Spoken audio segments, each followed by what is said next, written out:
This is Scott the Fix-It Guy. Our goal with our videos is to empower you to be able to do the repairs on your own and save a whole lot of money and also get that great feeling of having fixed it by yourself. Today we have an oven door that was brought in that had probably been damaged from falling or just not being maintained. So some of these pieces are out of position. On this side there's a couple of bent panels, and then we have a lot of this kind of burnt enamel paint. And what we're going to do today is just try to clean off this with rubbing compound, get these things bent back into position, get the screws back in properly, and kind of rebuild this. It's otherwise pretty nice. They put a belt on here to hold it together, but it has a nice glass front, nice handle. Just got to reform these pieces, new screws, and clean it up. Already cleaned up this one a little bit, and we're just using just some rubbing compound and then slightly abrasive surface. So we get a little bit on there, and then we're just rubbing it in, kind of like we would do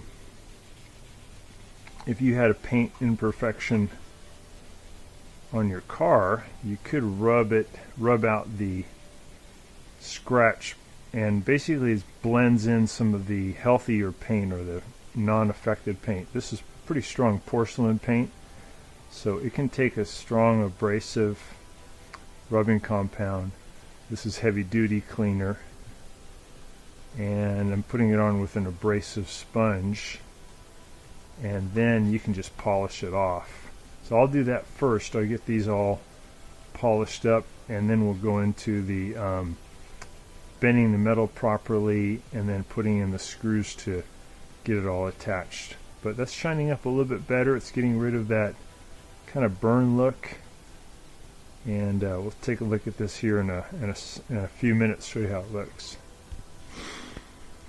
So these burn marks are pretty bad. Just accumulated probably grease and getting overheated. We're going to use a little easy off. Let it sit there for a sec, and then we'll try some other means too. We're just going to put that on pretty thick, and this stuff works good if you can let it sit on the affected area.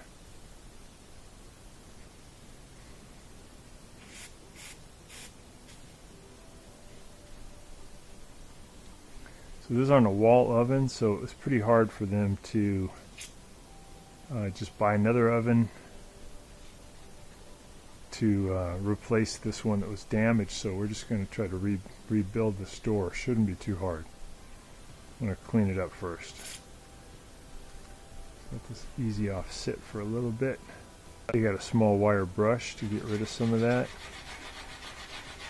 It's got some easy off on there too to kind of loosen everything.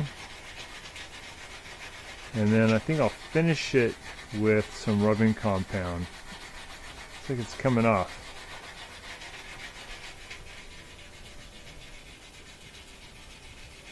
I believe it's just probably burnt grease that builds up, just like on the inside of the oven.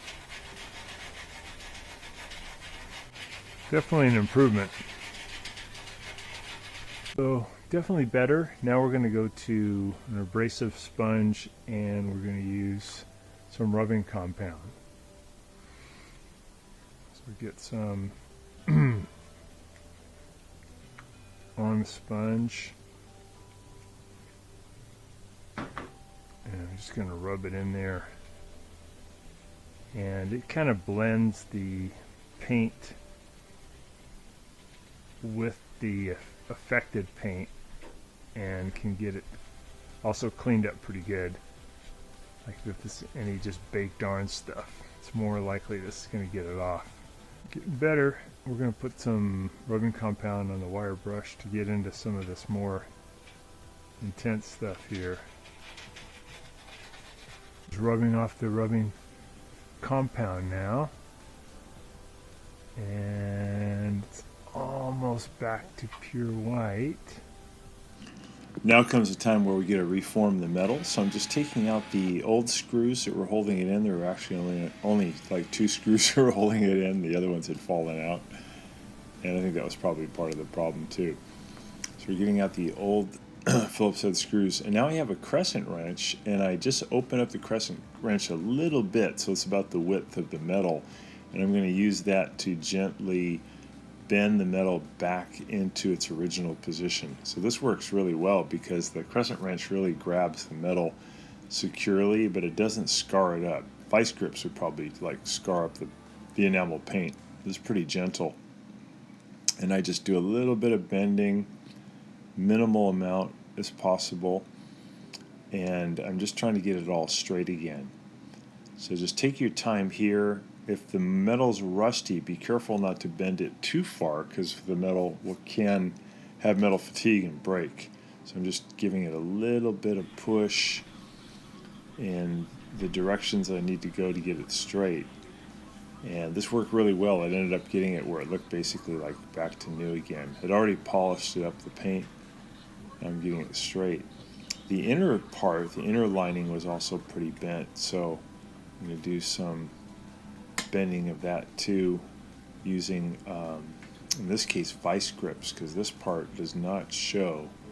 And what I wanted to do is get it bent straight, but also I wanted to take the holes that had been there that the screws were going through, and I wanted to flatten them down with the vice grips so that the screws could get better grip as they re-enter into the metal, because this metal had been kind of where the screws had gone through had been kind of too open, and the screws no longer had good purchase.